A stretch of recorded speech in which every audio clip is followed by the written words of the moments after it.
Hello and welcome back to my Formula One Power Rankings of the 2025 season. This is the teams edition after the Canadian Grand Prix. In P10 there's Alpine, where Gasly was nowhere in the qualifying or in the race. Colapinto actually did decent, was much quicker than Gasly, but with this car he obviously had no chance to score points. The car is slow in the straight lines and in qualifying, which is really difficult nowadays if you can't overtake.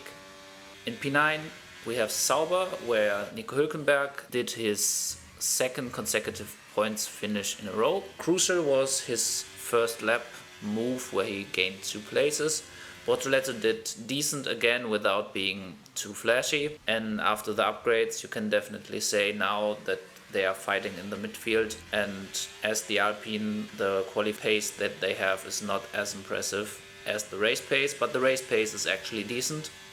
P8 we have Haas, who are close to score double points in Canada, and they are another car with stronger race pace than quali pace. Ocon made the one-stop work, finished P9, and Behrman also got pretty close with P11, but the performance for Haas is still really track dependent. Aston Martin is now in P7 and they qualified in Q3 for a few races in a row now, at least with Fernando Alonso. In the last races they were kind of a one-man team, and Alonso seems to have found his luck, and with this also his performance. Looks like vintage Fernando Alonso right now, outperforming his car and destroying his teammate. And with Stroll, I'm quite impressed that he started this weekend, but it had no impact on his performance. His quali weakness was showing again and is ruining him kind of every Saturday right now. And also he had another incident with Gasly where he got a penalty, and all in all is not looking too good for Lance Stroll, but Aston Martin is getting stronger with the upgrades they had recently. P6 is VCARB, who had probably the worst weekend of their season. They had operational mistakes in quali, where Hadjar ended up blocking Sainz and got a penalty for this. Lawson had a bad quali and a bad race, which in the end ended with the retirement. And Hadjar was also, after his grid penalty, only getting backwards and finished I think in P16, so in the end VCARB was kind of nowhere.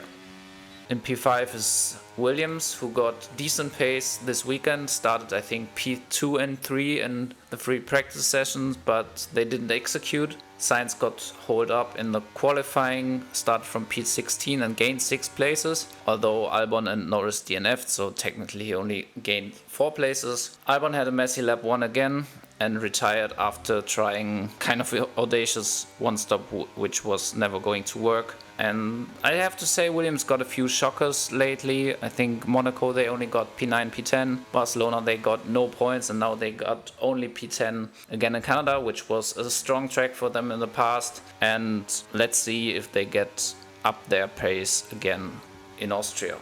And in P4 there's Red Bull, who have a quite shocking difference between the drivers. The difference is actually so massive. Tsunoda got another unnecessary penalty for overtaking under the red flag, although it was Piastri who got the damage, so kind of understand his arguing after qualifying. But in the end, I have to say it cost him points. I think he had the chance to finish at least P7, maybe even P7, P8, 9, and he finished I think P12.